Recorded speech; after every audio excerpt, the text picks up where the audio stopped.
anak-anak, apa kabar semuanya hari ini? Alhamdulillah. Alhamdulillah, habis upacara ya. Baik, anak-anak, sebelum kita mulai pembelajaran hari ini, Ibu akan mengecek kehadiran terlebih dahulu. Siapa yang tidak masuk hari ini ketua kelasnya? Naswa? Ika, Ibu. Siapa? Ika. Ika kenapa ini? Sakit ya? Siapa lagi? Citana? Oh. Oke, siapa lagi? Banyak berotasi dengan kecepatan sudut yang sama. Gitu ya, pertanyaan dari videonya seperti ini. Nah, untuk menjawab ini anak-anak, otomatis ada kaitannya dengan materi kelas 1. Hukum pertama Newton. Oke. Adakah anak-anak yang masih ingat apa itu hukum pertama Newton? Ya, silakan Alisa. Bunyi hukum 1 Newton, yakni apabila tidak ada gaya yang bekerja pada suatu benda, maka benda akan tetap diam, atau bila diberi gaya lurus, maka benda akan tetap bergerak lurus balik. Oke, mantap, kita beri aplaus dulu untuk kalian semua. Oke, jadi benar ya, itu adalah pengertian dari hukum pertama Newton. Oke. Nah, kemudian pertanyaan yang kedua, adakah yang masih ingat apa itu atau bagaimana itu rumus dari hukum pertama Newton? Ya, silakan. Rumus dari hukum pertama itu adalah sigma F sama dengan 0. Sigma F sama dengan 0. Mantap ya, kita beri aplaus untuk kawan kita. Sigma F sama dengan 0. Oke. Kemudian ada lagi yang bisa kasih contoh apa itu penerapan hukum pertama Newton? Oke, silakan.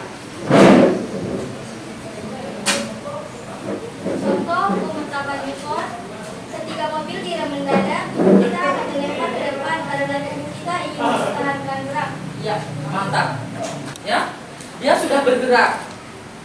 Saat dihentikan, ternyata kok beda antara yang banyak kecil dengan banyak besar. Ya, beda.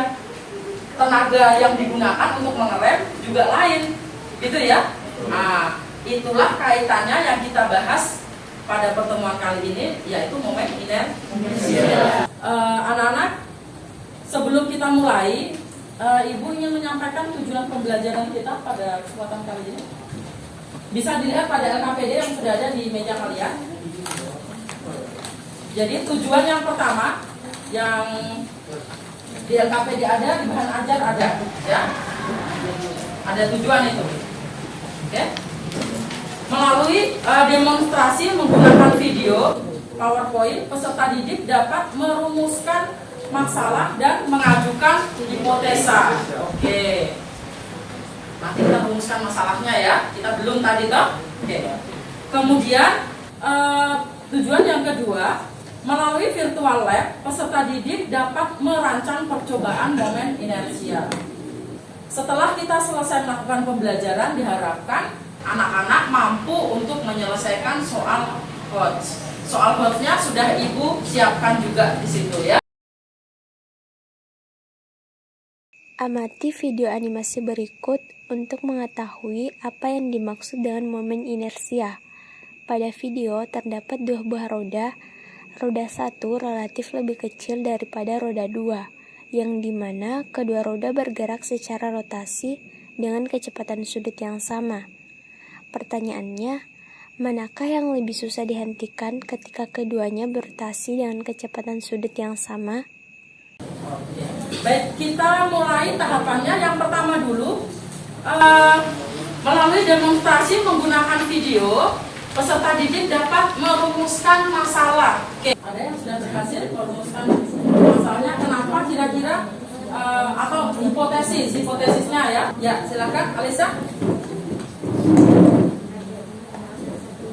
Rumus masalahnya itu mengapa roda yang lebih masanya lebih besar sulit untuk dihentikan?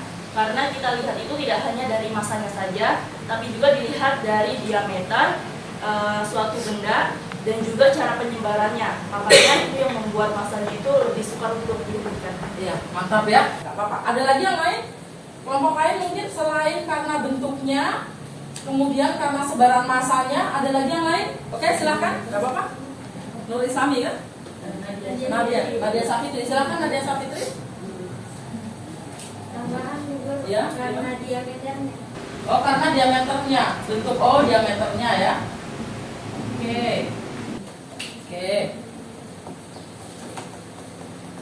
Sekarang tahap selanjutnya anak-anak. Ayo kita melakukan percobaan. Silakan kalian buka, semua sudah terkoneksi internet ya. Tinggal satu yang belum di sini ya. Silakan dibuka di LKPD-nya, itu Ibu sudah siapkan linknya ya. Kelompok 1 dan kelompok 4 mengkaji yang tabel 1 ya. Tabel 1.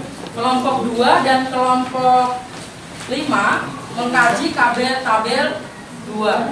Kelompok 3 dan kelompok 6 mengkaji tabel 3.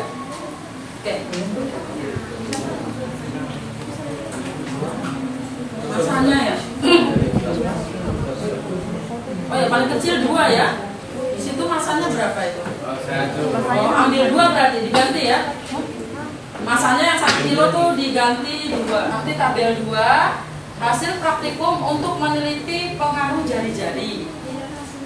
Kalau tabel 3 hasil praktikum untuk meneliti pengaruh masanya.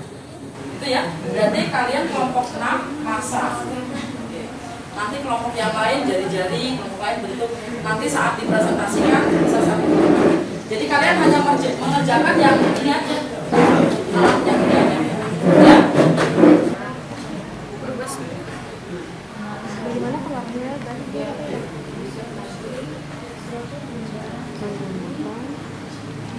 Bu, mau tanya yang untuk di bagian D itu kan bagaimana hubungan antara percepatan sudut terhadap momen inersia. Ya. Nah, itu berarti kita hanya menuliskan apakah itu berbanding terbalik atau juga dengan alasan yang lain. Bagaimanakah hubungan antara percepatan? Nah, itu ya. Tadi ya, pertanyaanmu gimana? Apakah itu hanya berbanding lurus atau berbanding terbalik? Itu aja. Oh, itu. Berbanding lurus dan berbanding. Kita presentasi dulu. Kita mulai dari kelompok 1.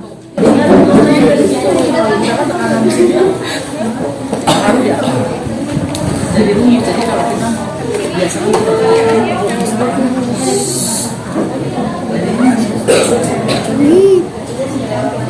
Assalamualaikum warahmatullahi wabarakatuh. Waalaikumsalam warahmatullahi wabarakatuh. Kami dari kelompok 5 ingin mempresentasikan hasil diskusi kami. Sebelumnya, perkenalkan nama saya Nur Islami dan samping kiri saya Hanswaria Musyofa, dan saya Biasana, dan saya Kaila Faiza. Jadi ini saya akan menyampaikan hasil diskusi dari kelompok kami di mana gaya, masa, serta jenis benda merupakan variabel kontrol dan jari-jari itu variasitas. Untuk pertanyaan yang pertama, dari tabel di atas, mengapa gaya, masa, dan jenis benda dibuat tetap? Jawabannya, gaya, masa, dan jenis benda dibuat tetap agar kita bisa melihat perbedaan atau pengaruh jari-jari terhadap momen inersia yang dilihat dari nilai kekuatan sudut. Baik, bismillahirrahmanirrahim. Assalamualaikum warahmatullahi wabarakatuh. Waalaikumsalam warahmatullahi wabarakatuh. Saya sebagai perwakilan dari kelompok 6 ingin memberi pertanyaan kepada kelompok 5. Pertanyaannya adalah, jika poros dari suatu benda lebih besar, maka percepatannya lebih kecil. Tapi mengapa di dunia nyata, di mana-mana ketika ada jari-jari suatu benda lebih besar, percepatannya juga lebih besar. Jadi alasan apa? Pertanyaan kenapa kalian menjawab jari-jari benda itu lebih besar sedangkan percepatannya lebih kecil? Paham nggak? Ulangi coba pertanyaan. Sebelumnya kita mengatakan bahwa pengaruhnya adalah apabila jari-jari suatu benda jaraknya lebih dekat terhadap poros, maka percepatan sudutnya akan semakin besar.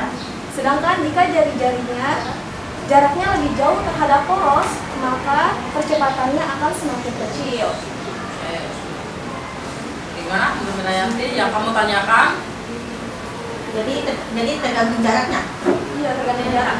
Jari-jari terhadap porosnya. Semakin kecil jari-jari terhadap titik porosnya, maka percepatannya akan semakin besar. Sedangkan jarak jari-jari terhadap porosnya semakin jauh, maka percepatan akan semakin kecil. Oke. Jawabannya saya terima. Oke, baik. Sudah? Oke, baik. Silakan ditutup. Ya, dari kelompok kami kurang dan lebihnya mempersilahkan Wabillahi taufiq wal hidayah. Assalamualaikum warahmatullahi wabarakatuh. Waalaikumsalam warahmatullahi wabarakatuh. Kita berikan aplaus untuk kelompok ini.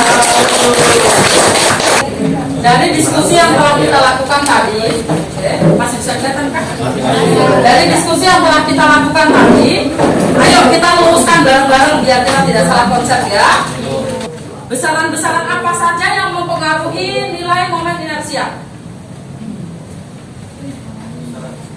Apa saja tadi? Jari-jari, bentuk, ya, masa, jari-jari, gaya apa Kak? Kita sudah tercapai 5 poin ya. Kurang 1 poin lagi yaitu soal quotes. Coba perhatikan soal quotes yang ada di bahan ajar kalian.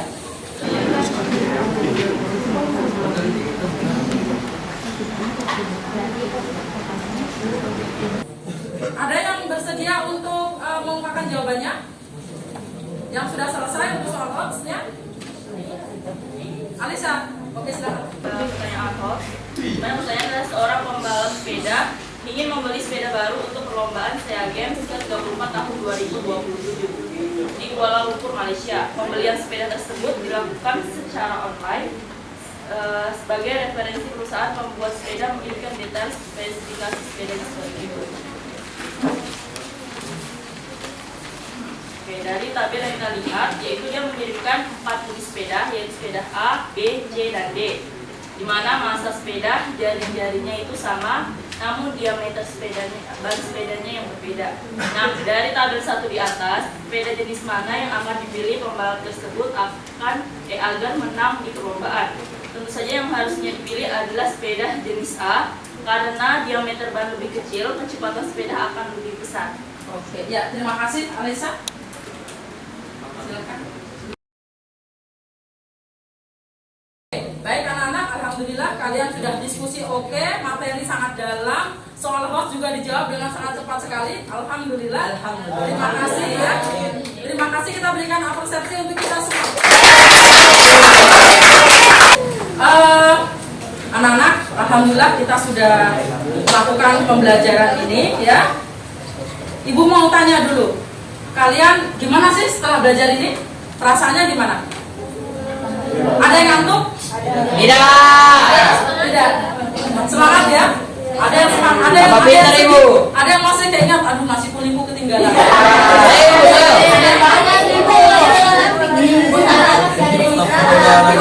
Iya ya. Ada yang masih belum dipahami anak-anak? Ada yang masih belum dipahami? Semua paham? Ada penyampaian ibu yang masih belum dipahami? Tidak ya, alhamdulillah. Baik, anak-anak, nanti ada penugasan yang ibu kasih di grup ya, dicek oke, untuk mengecek kita sebenarnya paham nggak sih, gitu ya. Nanti dicek grupnya. Kemudian untuk pertemuan berikutnya kita akan mempelajari tentang kesetimbangan benda tegak. Ya. Oke, baik.